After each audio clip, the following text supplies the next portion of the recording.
Welcome to Season 3 of SkillCast, the podcast by the London Organisation of Skills Development. I'm Nurbanu, I'm your host. I'm beyond excited to kick off another season of powerful insights, real conversations, and game-changing skills. This season, we're leveling up, bringing you deeper conversations with experts and visionaries who are redefining success. From mindset shifts to must-have skills, we're unpacking what it really takes to stay ahead in an ever-evolving world. So if you're ready to learn, grow, and be inspired, you're in the right place. Let's get started.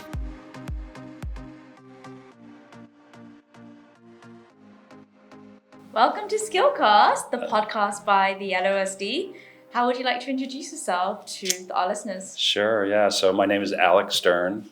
I'm a serial entrepreneur who likes cereal and America's startup success expert, and just spend my time working and helping startups take their idea forward, and if they have it underway, how to scale it. Nice. What's your favorite cereal? Cereal, oh, that's fun. So the go-to now is Honey Bunches of Oats with almonds, with added blueberries and almond milk. Keeping you healthy then. Oh yeah, a little bit. Yeah, I went through a phase actually when I was in university. I wasn't really much of a cooker. I wasn't someone that actually made my own meals because I came from a family where everyone just like cooked for me. So when I went to university, I was quite lazy. So I actually, for breakfast, lunch, and dinner, I ate cereal for an entire semester, to the point just before my exam I got really, really sick because I like puked it all out because I had just been eating cereal. And I actually thought I was some sort of a scientist with my cereal. Like I'd get like different cereals together and try and create some sort of concoction, try different milks. And yeah, I was a complete like whiz with cereal. Cereal-holic. Yeah, I was a cereal-holic, and then I puked it all out before my exam, and then I completely off cereal now. Okay, yeah. The only thing I sometimes have, I quite like granola. Okay, yeah, all right. Like I like maple granola with like maple cereal. It's oatmeal season here with the cold weather, so yeah, a lot of good variety. Nice. You don't have a cereal business at all, do you? No, I should You probably I should invest since I There's actually promote cereal so much. Yeah, there's actually a cafe. I think it's an American. I'm not sure if it's an American chain or not, but it's called Cereal Killer. There used to be a few branches in the UK where they'd have all the American cereals with all the milks you can have, and it was an absolute lab. Wow. Such a vibe. That's a good idea. Yeah. Come in for a bowl of cereal. No, right? So tell me, what was the first business that you ever had? So I started in big business when I was in university at Syracuse, upstate New York. Mm-hmm. I did a case study in a company called Prime Computer, and I said, I was really impressed. I'm like, I want to work there. Of course, I called them, and they don't hire anyone right out of college. You had to have 5 years experience, and the longer story ending was they hired me to be the first person right out of college to create a recent college grad program. But while I was there, I met someone several levels above who came to me and said, I'm going to a startup, and I'd love for you to come. Mm-hmm. And I didn't really know what that meant. But as I learned, for kind of the startup scenario, he said, well, we may not be in business in 6 months, and we may not be able to pay you in 6 months. But if this works out, it would be, very successful for you. So I thought about it for about 3 months, and I joined. And 5 years to the day that I joined, I think I was employee 8. So kind of on the founding team, we went public. We had our initial public offering, and then we sold the company. So I'm like, how do I do this again? Wow. So when you joined, were you pro bono or was it a paid job? No, it was paid. It was a cut and pay because it was a startup, trying to conserve money. But then when the company went public, all that went away. So what was the startup about?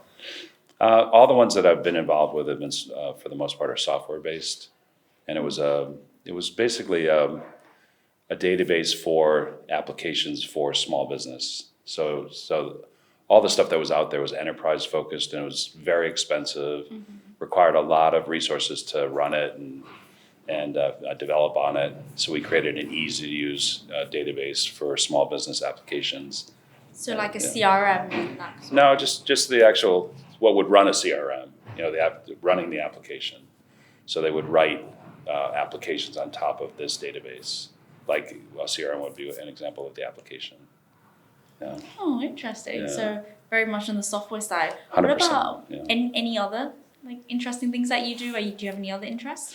Oh yeah, I mean, I'm involved in a lot of industries. I've been an entrepreneur and a co-founder of many companies. A lot of them software based. Other industries. There's been many. From consumer goods to a couple of things on the retail side to cannabis to Web3 to all different industries. What is your interest at the moment? So I'm a co-founder of 6 companies, actually. So 3 were ideas of mine, and 3 were ideas of others that I'm close to that, we teamed up to bring things to market. So they're in a variety of different industries, media, to workforce development and upskilling, employees to just general software to help, mostly helping individuals or small businesses. Nice. I like how you've like diversified. You're not in just one industry on itself. Like you've said, you're into skills, but then you're also into media as well. And the fact that you are the fact that you've got different things going on. If one industry goes down due to the stock market or for whatever other reasons, you've got another thing going on for you in the background. And that's why I think serial entrepreneurship is the way forward. Don't put all your money into one pot. Put it in several pots. Is that something you'd agree with? Yeah. So I think I take it one step further. Most of the stuff I'm involved with is on the revenue generation side or on efficiency side or things that will help take individuals or businesses forward. And so in any downturn of an economy or whatever political landscape or pandemics or anything that hits, if you're on the revenue side of the business, they're not going to cut you out. If you're an expense, and something that, that they have to write a check for, if you will, every month, when there's a downturn, they're looking at what can we cut. So they're not going to cut something that's going to help with revenue or customer engagement or something that's, positive. So I've always stayed on that side of the ledger. I've never really wanted to be on the expense side just because of the reasons mentioned, where they could cut you out. So tell me a bit more about your personal life, like in terms of where do you come from a very humble beginning, or did you come from a family where business was kind of just in the bloodline? Where do you come from? So I mean, we were provided for, but if you wanted something, sort of special, like that bike or that, in my case, like back in the day, a moped or a scooter, you had to make the money and get it yourself. So I was an entrepreneur starting at age 8, driving like a lot of things in the neighborhood for like snow shoveling to lawn cutting to car detailing to cleaning garages, whatever they needed, and then I had other kids in the neighborhood working for me. Nice. So I had a little team of six of us that would, go out and shovel all the driveways and the walkways and in the wintertime and cut the lawns, in summertime. My mom, when I was in junior high, going into high school, my mom became an entrepreneur. So I saw kind of starting her own business. My dad was very successful in textiles, and he was a designer. So didn't really get much from him in terms of learnings. I guess I learned some of the things. He worked so hard. So I thought, when I was younger, I didn't want to go into business because I saw how hard he worked. And in fact, when I went to college, I went for sociology because I didn't want to go anywhere near business. I lasted one semester, and I switched over to business and went on to have a career in business. I feel like there is in business, a lot of people fail their first startup or the first business or some sort of idea that they initially have. And that really puts them down the ladder and demotivates them to keep going in business. Do you think people should try again if something has failed for them, or if they fail, does that mean business is not for them? How would you perceive that? Yeah, I mean, reasons. So not all ideas are good ideas, and oftentimes, I like to say when you have an idea, it's on a lane of a highway, and so you're kind of trailing on this lane, and you determine when you talk to your target market, is this something, one, they want, and two, they pay for? And if you can't answer those two questions, yes, then you may not be onto something. But oftentimes it's not so much just like shut the business down because it failed. There's possibly something in the next lane on either side, that you can move to and sort of pivot the idea and then find sort of the gold at the end of that tunnel. So oftentimes, you think you have something, and if you're working in a vacuum and you're not out talking to your target market, you don't really know if you really have something until you do talk to them, and they're going to tell you if you do. And if you see positive feedback that they want it and they'll pay for it, then you're on to something and you move forward. So it has a better shot of not failing. Failures happen, and they're a learning experience. Success and failure both will give you great learnings. And sometimes the failure wasn't necessarily the idea, but it was the execution or the team, or maybe the target market wasn't exactly right. So the price points, there's all kinds of things that could cause failure that you can sort of step back and use those learnings and do it again. Through your experience, are you able to tell from the get-go if you think a business is going to be successful, or how does your mind normally work when you see a startup? Yeah, and so, I advise them daily, and certainly have started many on my own. I don't care what I think, and I don't care what my team thinks. I care what the target market thinks. And so today someone asked me, what do you think of my idea? And I said, it doesn't matter what I think. What does your target market think? Go out and ask them. And so they're gonna give you the energy to go forward when they're like, oh my God, this is amazing and it's priceless. I totally would pay for it. Then go. You've gotten the feedback you need to go forward. So how do you take, like, if someone that you're advising and they don't listen to your advice and you see them fail, how do you deal in that situation? I've seen a lot of failures. I kind of talk about a passion meter. Like, someone that's really passionate about their idea, I love that. But if they go a little too far where they have the horse blinders on and they don't want to really get feedback, and they know that they have all the answers, there's a good chance it's probably not going to succeed. And that's, for the wrong reasons. So I love someone who's passionate. Like if they, on a Friday afternoon, 5:00, they realize there's a problem, they stay all weekend and fix it. So Monday they call you and say, we solved it. Versus someone who's gonna like throw in the towel and be like, I can't do this. It's the weekend, it's family time, I'm not gonna do anything. Yeah. So I love someone who's just, when you start a business, it's 7 days a week, 24 hours a day. Yeah. And you've got to, be prepared to invest that and, work hard, play hard, and find time for family and whatnot. But, I've had some that just don't have the passion. I've invested in it with ideas because I loved the passion of the founder or the founding team. That they were, whatever comes their way, obstacles and other things, they'll figure it out and move forward as opposed to quitting. And sometimes, oftentimes, an idea fails because they hit an obstacle and they just don't see their way through it. It's interesting. So tell me more about your family life. How do they feel? Because obviously you're involved with so many different businesses. How do you keep that work-life balance? I make time. I put my phone down, and like for example, I don't have it next to my head, on a bureau or something, or a side table. I don't have it in bed, like laying. I used to have it just laying right next to me, so I could hear the vibration to look at the phone, around the clock. So I have my me time, and I also have time that I carve out for family and friends and my puppy.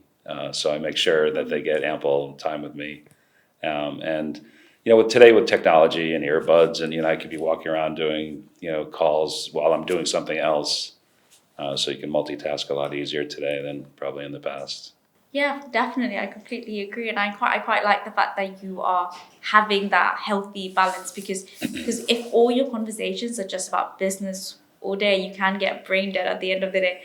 I have no other social life outside of business. At least having your puppy, having people around, and just that social element to it, I think that's quite nice and healthy. I think.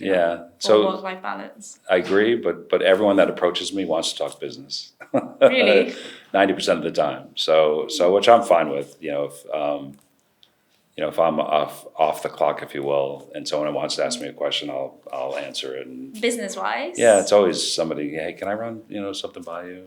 I think because of your experience and things in business, but you probably sleep, breathe business. I do. I'm not gonna, kid you there. Yeah.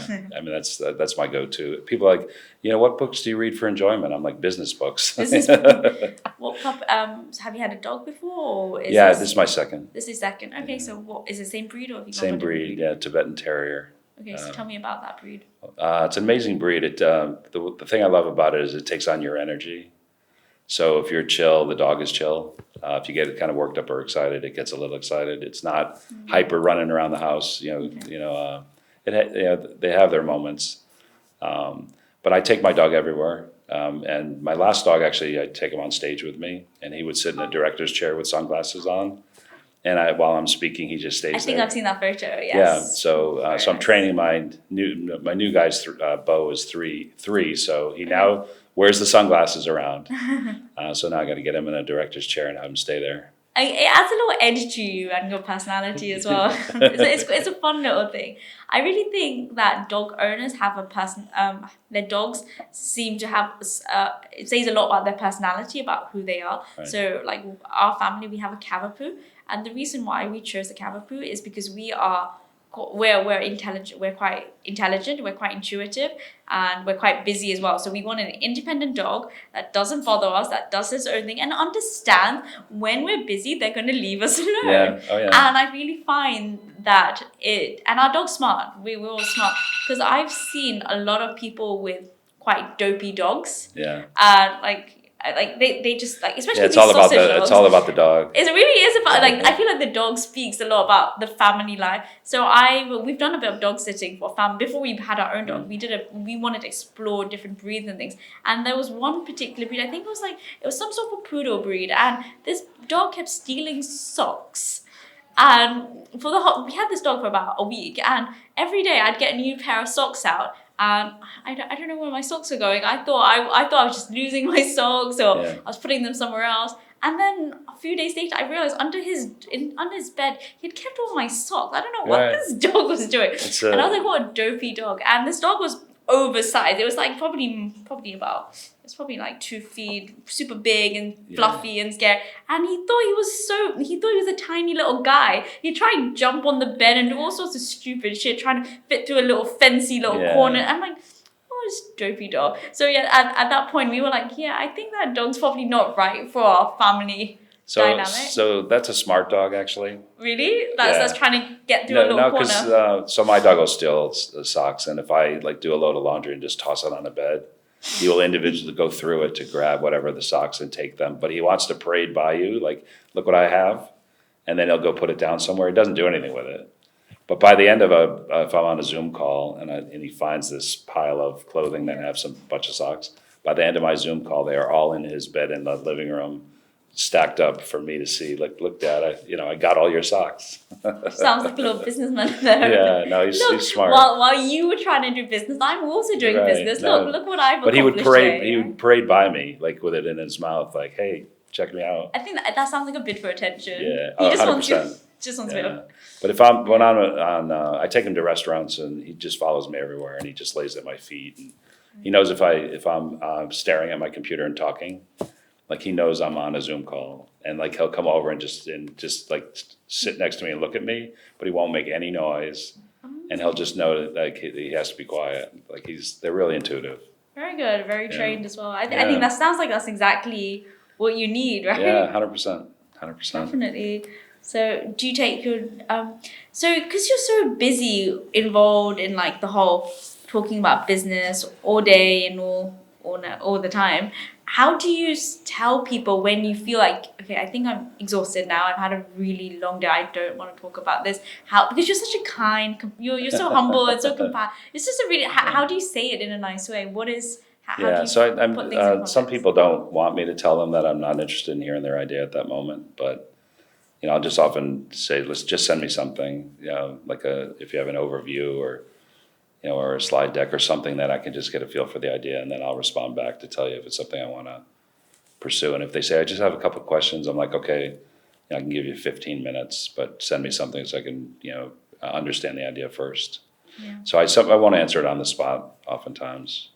Do you have someone that supports you? Do you have like a PA and things like that? I'm really big about staying in my lane. Mm-hmm. But if, like, for example, I had 2 other interviews this morning. like those that I schedule those myself because it takes too much to have someone else go back and forth. Can you do this? How about this? Like, so I could just literally get on a call or on a Zoom and have a 10-minute conversation and nail it. So that kind of stuff I just do myself. But I have a team of people that I work with that are in different disciplines, marketing and so forth, that assist me on a lot of things that I do. So. Just one last question for you before we end. How do you stay so grounded with everything and so it kind of goes back to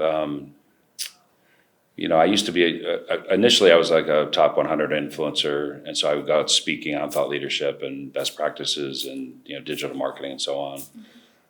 And then I moved to I really was encouraged to talk about the founding story of a couple of companies that were really successful and get out and go to those conferences. And I just remember when I would go to conferences to hear other people speak, and I have an idea, or I think we could work together, or I just want to thank them and just tell them what resonated with me. And they have handlers and they're kind of being blocked, or they kind of they come in and speak and then they whisk away into their car and go off and leave. And I said, if anyone ever asked me to speak at a conference, I'm going to be the first one to arrive, the last one to leave, and I'm going to stay present and be there. I want to hear the other talks. I want to hear I just want to feel the engagement and the energy in the room. And so I've been credited for that, with a lot of conferences that I speak at, that acknowledge that I'm there and I will be there the whole time. And that's really important for me to, to sort of to be involved and be engaged that way. I learned so much, even at the Skills Live the last few days, I learned a lot from others. I'm there to empower them with, hopefully some learnings or some aha moments, but I also gain, a lot of that too. And so, for me, it just, being sort of grounded in whatever it is that I'm doing. So, I never let anything sort of affect me. So success, I wouldn't let it change who I am. Everyone's like, well, when the first company that went public, did you go out and buy a fancy car, or what did you do? I'd go on a trip or something to just, celebrate or chill, but that's not me. Like I just, in my family upbringing, my dad was in the C-suite of a company, and they had a private parking area for the executives, and there were Rolls Royces and limos, and he drove a beat up old Chevy wagon that had rust on it, because he's like, cars are a depreciating asset. Never buy a new car. So he just sort of instilled that kind of, like stay grounded, approach. And he could have, probably got a nice car if he wanted, but he wouldn't do it. Principle. So I've sort of picked up some of that, I guess. Yeah, it's interesting that you've said that. Just a final story, actually. So I actually went to a business development training course. I think it was earlier this year. And the person who was delivering the course, he was driving a really nice fancy Porsche. He was at this business development training, acting like his life is great. He was showing us photos of his massive mansion, these amazing penthouses he has, all of these amazing things, all of these cars he has. This just amazing lifestyle he was living, and that's what he was promoting. And there was this other guy in the corner of the room, came in an old, I think it was like a 1999 Ford car, completely battered up, lots of dents on the car, sitting in the corner. He was coming up with interesting ideas and coming up with probably more nuggets in the room than the actual coach itself. And I later on came to find out this guy with the bashed up car that was giving the good nuggets was actually a multi-millionaire. He already has a business, and he'd come to this because he was just trying to get insights to see, because you learn and see their style, because he was trying to get into doing courses and training. And that's what he was. So at the moment, he has a software development company. So he works on they work with massive brands like Range Rover, and they've signed some massive contracts and massive deals.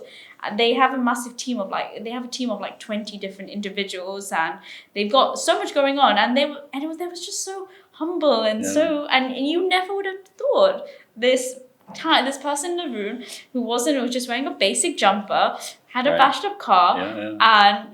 and you could really see the difference. Who are the real, genuine people? One is just a lifestyle that's just on shows, all surface. Right. We're probably not giving me any quality. I probably learned more from Right.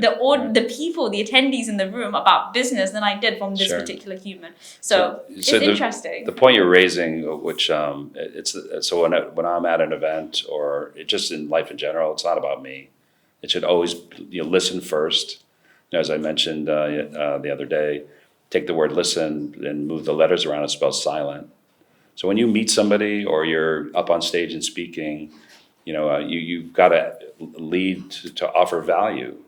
If I stand up there and tell you all the accolades and all the stuff I've done, I never mention any of that when I meet someone. And it's actually really funny. I'd go to an event, I'd be standing next to somebody and just say, hi, what do you do? And I say, I'm an entrepreneur. And then they're like, ladies and gentlemen, please, a big round of applause for Alec Stern. Please come up to the stage. And then they'd be like, that's you? Why don't you tell me? I said, it doesn't matter what I've done, or, we're just having a conversation. So the ones that don't lead to talking about themselves or don't put the slides up, I'm not showing you my home and my cars and any of that. That's the real. These are the real humans, and these are the real people. And we need more people. And that's what people resonate with. Yeah. Just that here's somebody, use the word humble. I hear that all the time, and it doesn't matter what I've done. It's like, what can I do for you? That's a beautiful mentality and a lovely way to live a life. So I'm sticking to it. Thank you so much. I really appreciate you Sure. and the time. Yeah, thank you. Thank you. Appreciate it.